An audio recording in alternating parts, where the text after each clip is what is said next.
Philippe Beau, bonjour. On vous avait Bonjour. découvert lors d'une précédente émission. L'actualité de Philippe Beau, c'est la sortie d'un nouvel ouvrage. Un ouvrage un petit peu spécial, il vous tenait à cœur. Ça s'appelle « Coupable d'innocence ». J'ai mis un petit peu de temps à me décider à le publier. Mais en effet, c'est une part de mon histoire.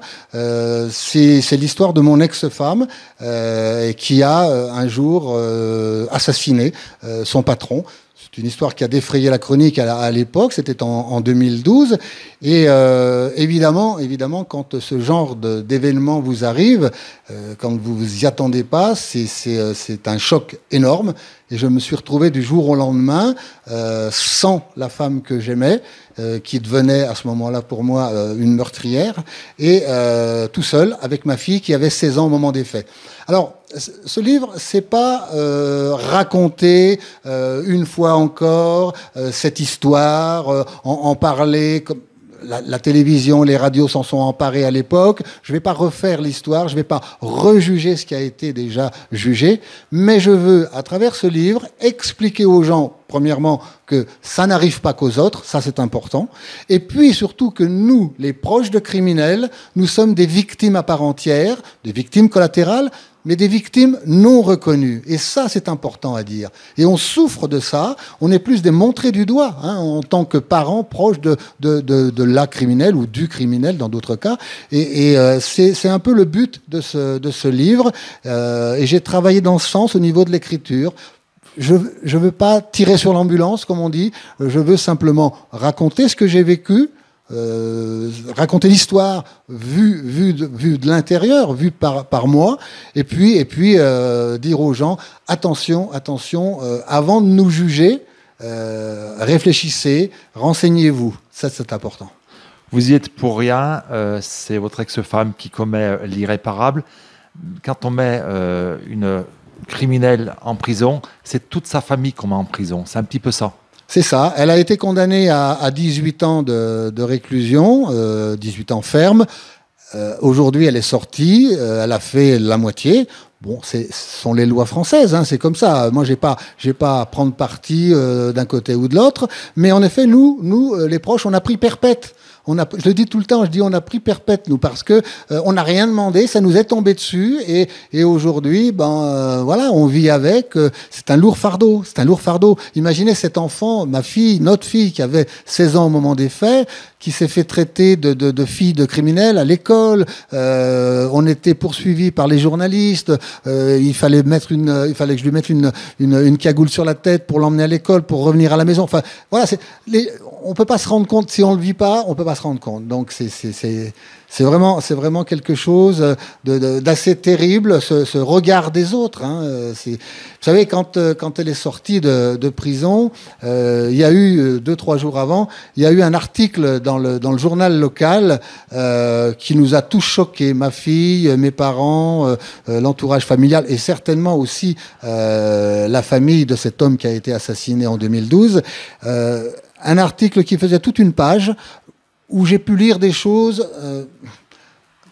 limite de l'insulte, dans le sens où la journaliste écrivait cette femme aujourd'hui va vivre avec ça toute sa vie. C'est un soulagement pour elle de pouvoir sortir aujourd'hui. Je dis attendez, nous aussi on vit avec ça, et on va vivre avec ça toute notre vie. Mais nous on l'a pas choisi. Elle a choisi. Elle avait prémédité son crime. Elle avait choisi de tuer cet homme. Nous on n'avait rien demandé. Donc c'était un petit peu dur de lire cet article. Vous êtes comme la famille de la personne qui a été assassinée, autant victime. On pense à la famille de la personne qui a été assassinée. C'est ça.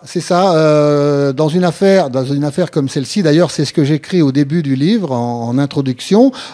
On a plus tendance à plaindre les proches de la victime, de la personne qui a été assassinée. On plaint sa femme, ses enfants, ses parents, mais on pense pas justement aux parents, aux proches du ou de la criminelle.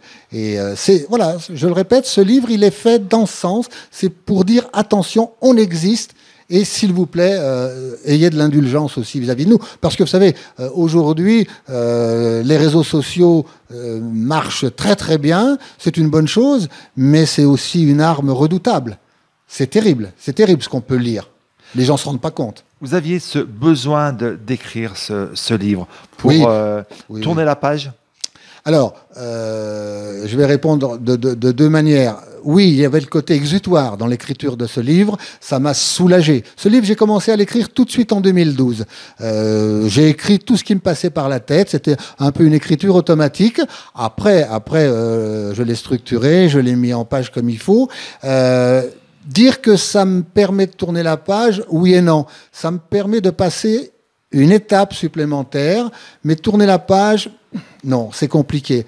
D'abord, je ne suis pas dans le pardon. Je ne peux pas être dans le pardon vis-à-vis de mon ex-femme.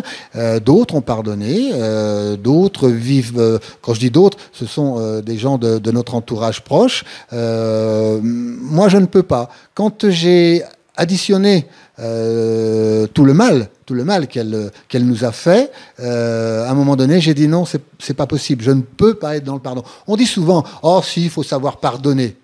Oui, mettez-vous à ma place, vivez ce que j'ai vécu, et puis on en reparlera. Alors ce qui s'est passé aussi, c'est que lorsque ma femme est passée aux aveux, je l'ai emmenée donc à la gendarmerie. Et tout de suite, quand je suis arrivé, on a été placé en garde à vue. Hein, j'ai fait 48 heures de garde à vue. Et alors là, je suis devenu le coupable présumé, en fait, parce que j'étais tout simplement le mari jaloux qui avait tué l'amant de sa femme et puis qui faisait porter le chapeau à sa femme. Alors cette épreuve, en fait, de la garde à vue, ça a été quelque chose qui s'est ajouté au reste, c'est-à-dire à la trahison de mon ex-femme. Trahison vis-à-vis de moi, bien sûr, mais vis-à-vis aussi de toute sa famille, vis-à-vis de sa fille, vis-à-vis de ses parents, trahison aussi vis-à-vis de sa société, vis-à-vis de ses collègues de travail aussi. Donc vous voyez, tout ça sont des choses aujourd'hui encore, 10 ans après, qui sont pour moi extrêmement difficiles à porter.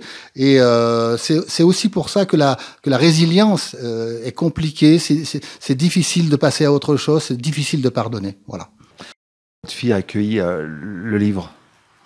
Tout naturellement, c'est-à-dire que dès que j'ai commencé à écrire, à partir de 2012, déjà je lui en ai parlé. Vous savez, on a toujours été très libre dans les conversations avec ma fille, avec notre fille, que ce soit à l'époque où j'étais en couple, il n'y avait pas vraiment de tabou. On adaptait bien sûr la conversation en fonction de son âge, mais donc là pareil, dès que j'ai commencé à écrire, je lui en ai parlé. Elle m'a dit papa, tu fais comme tu veux. Voilà, donc après c'est pas du tout un problème. Un livre préfacé par Jacques Pradel. Oui, Jacques Pradel. Je suis très heureux que ce soit Jacques qui ait accepté de préfacer cet ouvrage parce que d'abord, on s'était rencontrés pour 2 émissions sur RTL à l'époque où il animait l'heure du crime. Et j'ai tout de suite trouvé cet homme extrêmement professionnel d'abord, extrêmement chaleureux, dans l'écoute, dans l'empathie. Et voilà, c'était vraiment mon souhait qu'il préface l'ouvrage et il a accepté immédiatement sans aucun problème. C'est sorti il y a quelques jours. L'éditeur ? Alors, l'éditeur, ce sont les Presses du Midi, une équipe formidable qui m'a énormément entouré parce que, c'était quand même une grande première, ce genre d'ouvrage pour moi. Écrire sur soi, c'est compliqué. C'est compliqué parce qu'on n'a pas le recul forcément nécessaire. Et donc, j'ai eu besoin de cette équipe d'édition très professionnelle aussi, que je remercie au passage. Quand on arrive avec un livre chez un éditeur, qu'on dit voilà, j'ai écrit ça, l'accueil a été tout de suite sympathique, un très bon accueil. Alors, ou est-ce qu'il y a eu quand même une certaine méfiance ? Alors, j'ai pas cherché 50 éditeurs de toute manière, et c'est sur les conseils d'un ami que j'ai trouvé cette maison d'édition. Ça a été assez rapide. Ils ont eu un retour très enthousiaste tout de suite, en me disant bon, il y a peut-être quelques corrections à apporter. On va travailler ensemble pour la restructure, etc. Mais oui, ça s'est fait tout naturellement. Le livre s'appelle Coupable d'innocence. C'est Philippe Beau. Merci beaucoup. Merci à vous. Merci.